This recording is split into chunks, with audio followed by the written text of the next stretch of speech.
अस्सलामु अलैकुम वरहमतुल्लाहि वबरकातुहू। नाज़रीन, उम्मीद है आप सब खैर आफियत से होंगे। आपको अपने चैनल में वेलकम कहते हैं और ईमान के बेहतरीन दर्जों पर होंगे। अल्लाह पाक हम सबका ईमान हमेशा सलामत रखे। नाज़रीन, हमने कल हरफ दौ तक पढ़ लिया था। हरफ दौ तक हमने कल पढ़ लिया था और उसके मखारिज भी पढ़ लिए थे। आज हम रिवाइज़ करेंगे और अगला सबक भी पढ़ेंगे। तो चलिए शुरू करते हैं।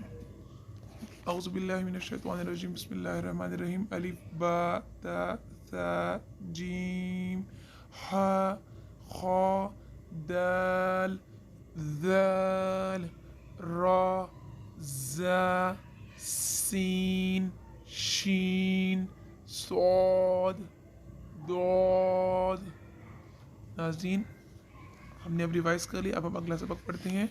नाज़रीन, चैनल को सब्सक्राइब करते हैं। औज़ुबिल्लाहि मिनश्शैतानिर्रजीम, बिस्मिल्लाहिर्रहमानिर्रहीम। तो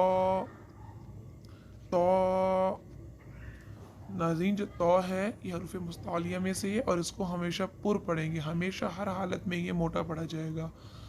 इसको कैसे बोलेंगे? तो।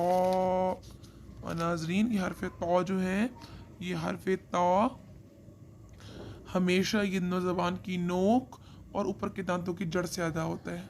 ज़ो।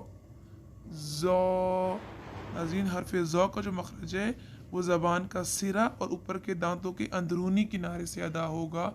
ज़बान के सिरा ऊपर के दोनों दांतों के अंदरूनी किनारों को लगेगा। और ज़ो भी हरूफ मुस्तालिया है। आइन आइन। नाज़रीन, जो हरफ आइन है ये हलक के दरमियानी हिस्से से अदा होता है। गौइन। नाज़रीन, ये जो हरफ गौइन है हलक के ऊपर वाले हिस्से से अदा होगा और हरफ गौइन भी हरूफ मुस्तालिया में से है।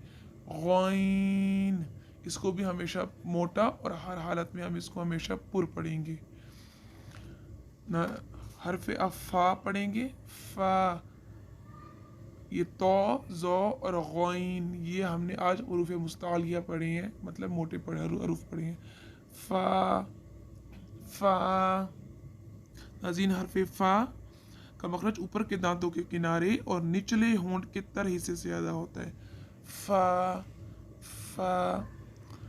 चलिए रिवाइज करते हैं। तो ज़ो गौइन गौइन फ़ा। नाज़रीन, आज का सबक आपको समझ आया होगा और सबक को दोहराई कीजिएगा और कुरान को सीखने के लिए भरपूर कोशिश करें। यह आपके लिए सदका जारी है और अजर अज़ीम का बायस बनेगा। अस्सलामु अलैकुम।